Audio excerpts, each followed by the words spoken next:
जैसे आपने कहा कि धोखादायक बिल्डिंग हो और ये ऐसे नहीं बढ़ना, ऐसे बढ़े हम ऐसे नहीं बढ़े, तो उस टाइम जो ऐसे बढ़े, जो आपने रेती की बात की, ये उलवा रेती का, ये उलवा रेती आई कैसे उला से, और उस टाइम किसका कार्यकाल था? आप शायद सत्ता में थे उस टाइम महानगर पालिका में।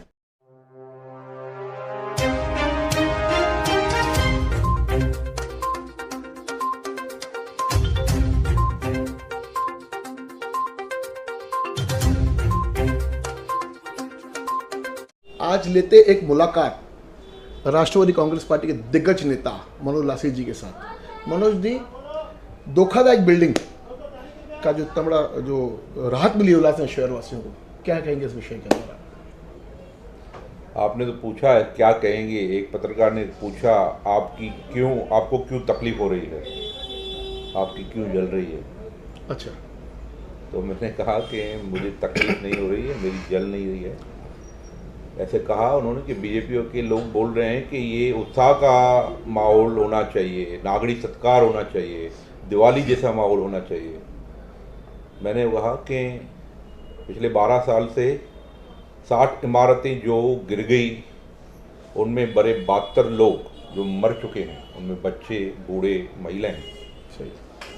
तो अगर हमें उनकी मौत पर दिवाली करनी चाहिए तो ये बीजेपी को मुबारक।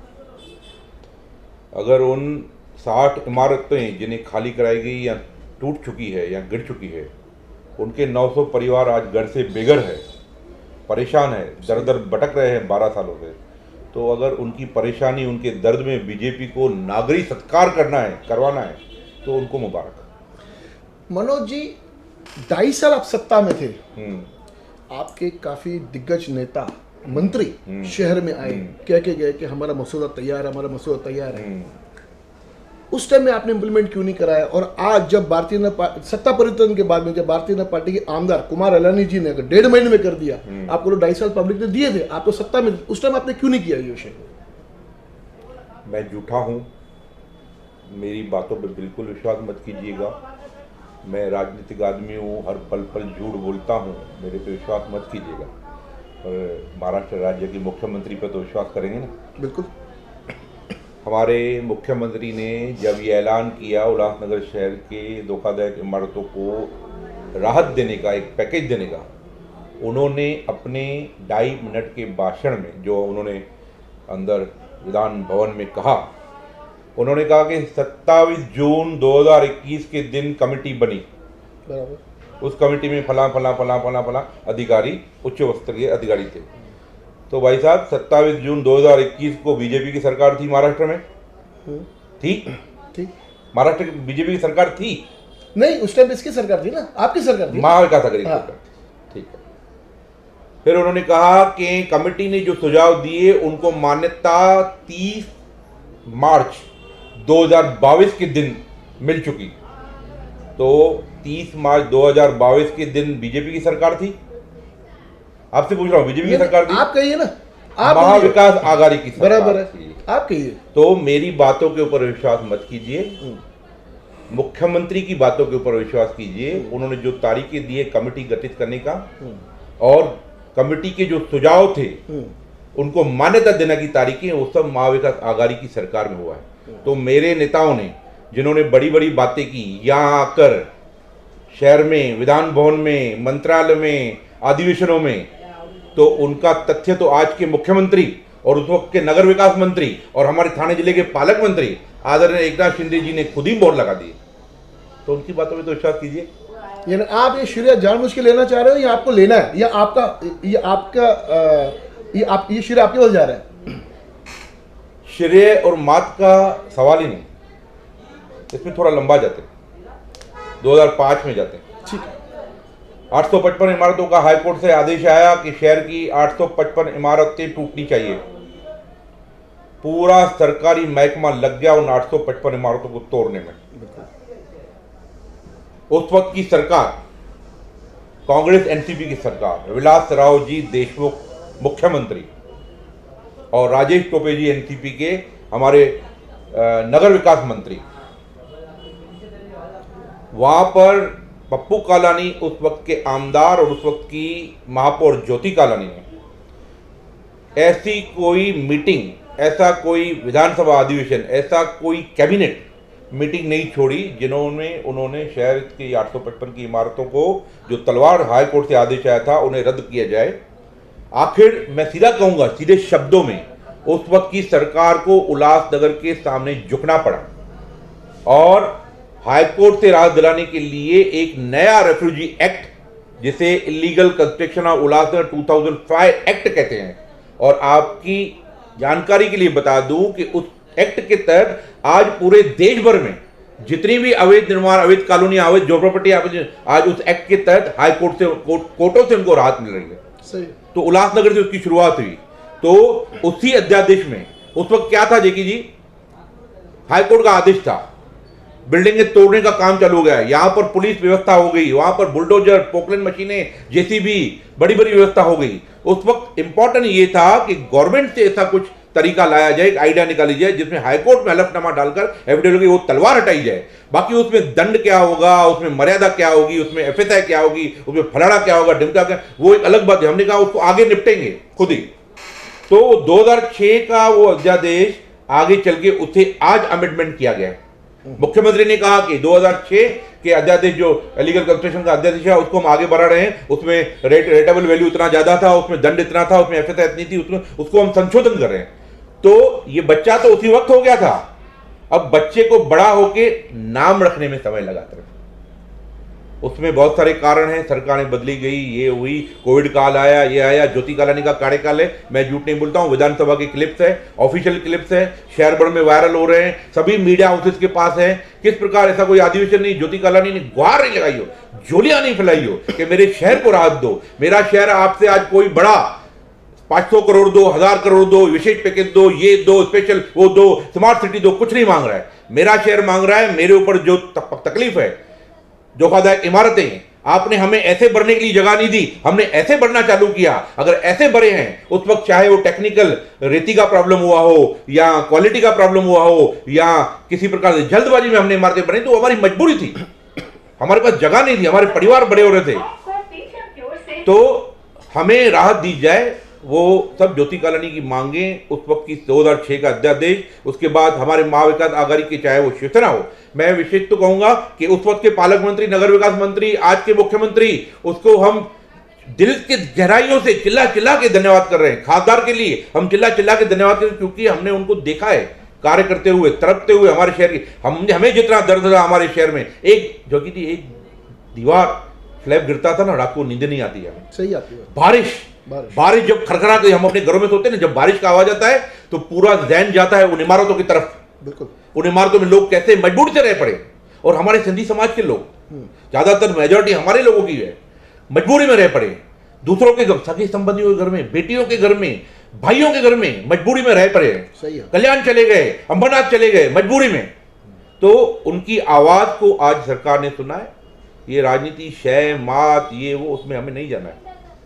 मैं तो कहता हूं कि आज के बाद आप मीडिया हाउसेस को भी बोलता हूं, कृपया इस मुद्दे के ऊपर अब किसी से भी इंटरव्यू मत लो, आप किसी से भी संवाद मत करो। अभी एक हमको रात मिल चुकी है, एक हमको लाइन मिल चुकी है, एक रास्ता मिल चुका है हम सबको, चाहे वो आज प्रोटोकॉल के हिसाब से आमदार कुमार अलानी हो, चाहे हमारे नगर विकास के हमारे रविंद्र चौहान जी हो, हमारे पालक मंत्री जो अब आएंगे, बाकी बीजेपी के लोग, आरपीआई के लोग, सेना के लोग, शिंदे गठ के लोग, बीजेपी, एनसीपी, हम सब मिलकर इस शहर को, जो अभी राइटिंग में हमारे पास आएगा, मिलकर। मुझे याद है जब 2006 में आया था, तब हरदास माकीदा, हरदास हरवानी मिलकर एक कमेटी बनी थी, नॉन पॉलिटिकल। पप्पू कलानी से भी काम ले रहे थे, नरेंद्र राजानी से भी काम ले रहे थे, वसंत दावकरे से भी काम ले रहे थे, गुरमुख जवानी से भी काम ले रहे थे। फिर जब डीपी का मुद्दा आया तब उल्लासनगर बचाओ समिति बनी, दीपक गाजरिया, नरेंद्र राजानी, ये वो सब लोग थे। उस वक्त भी ऐसा हुआ, सिर्फ पप्पू कलानी को वहां पे मंचों पे नहीं लाया जाता, नरेंद्र राजानी भी दिखते थे, कुमार राजानी भी दिखते थे, दीपक गाजरा भी दिखते थे, जया साधवानी भी दिखती थी। तो इस शहर को इस मुद्दे पर भी, और ये जवाबदारी बड़ी आप मीडिया हाउसेस की है। कहीं ना कहीं पार्टी पॉलिटिक्स, पार्टी लाइन से हम कहीं ना कहीं, हमें एक फुल स्टॉप लगता है। मनोज जी, थोड़ा पीछे वापस चलते हैं।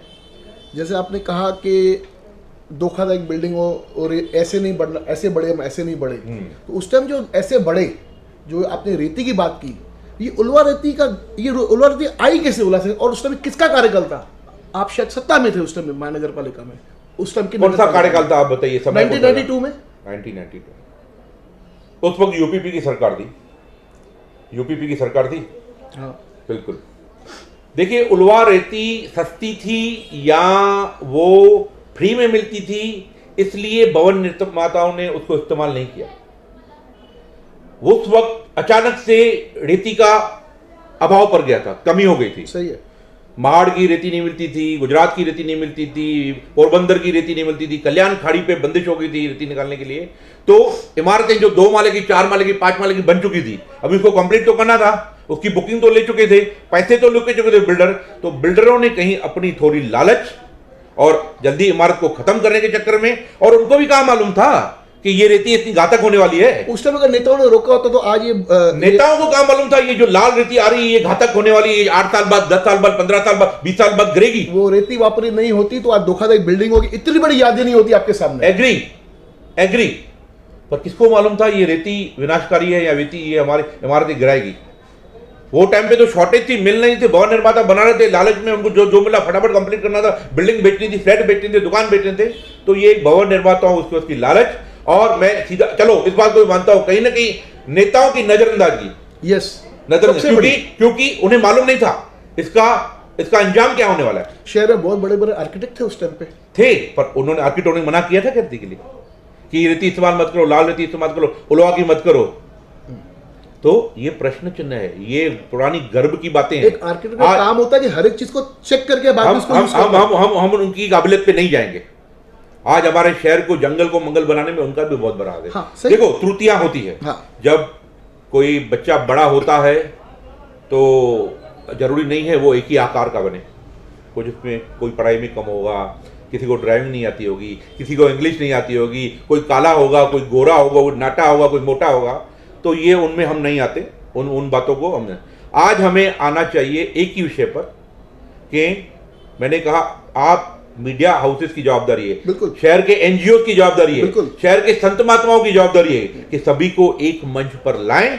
और जो ये राहत हमारे आदरणीय अब के मुख्यमंत्री, उस वक्त के नगर विकास मंत्री और शहर थाना डिस्ट्रिक्ट के पालक मंत्री और हमारे खासदार और हमारे चलो ठीक है सभी आमदार जी, सभी आमदारों को श्रेय, पूर्व आमदारों को सबको श्रेय, सभी नगर सेवकों को श्रेय। आजी माजी जितने सबने कोशिश की, किसने विधानसभा में उठाया, किसने महानगर पालिका में उठाया, किसने कलेक्टर के उठाया, किसने कमिश्नर के पास उठाया।